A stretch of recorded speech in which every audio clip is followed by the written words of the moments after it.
నేను cockroach party లాంటి వాళ్ళని చెప్పనేసని నవ్వు వస్తుంది. స్వామి నువ్వు నిజం కరెక్టే, మీరు కాక్రోచే, ఆల్ఫా కాక్రోచ్, ఆల్ఫా స్క్వేర్ కాక్రోచే.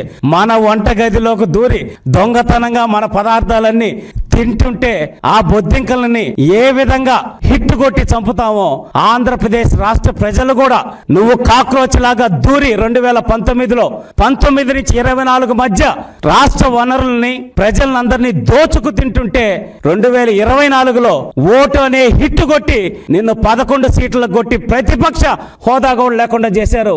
కాబట్టి నువ్వు కాక్రోచ్ జగన్మోహన్ రెడ్డి గారు, ఒప్పుకుంటాం. ఖచ్చితంగా మీ నామకరణాన్ని మీరే చేసుకుంటున్నారు, రోజుకొక పేరు ముచ్చటగా మీరే పెట్టుకుంటున్నారు. రాష్ట్ర ప్రజలకు ఇంత అద్భుతమైన అవకాశాలు ఇస్తున్నందుకు మీకు మనస్ఫూర్తిగా కూడా ధన్యవాదాలు తెలియజేస్తున్నాం. రోజుకొక ఎంటర్టైన్మెంట్ ఇస్తున్నారు. మీ ప్రెస్ మీట్ పెడితే ఆ రోజు కామెడీ సినిమాలు కానీ ఇవన్నీ కూడా వాటి రేటింగ్స్ పడిపోతా ఉన్నాయి. యూట్యూబ్ ఛానల్లో మీ ప్రెస్ మీట్లో పెట్టుకొని చూసుకొని పాప ఆనందపడుతూ ప్రజలందరూ ఆహ్లాదపడతా ఉన్నారు.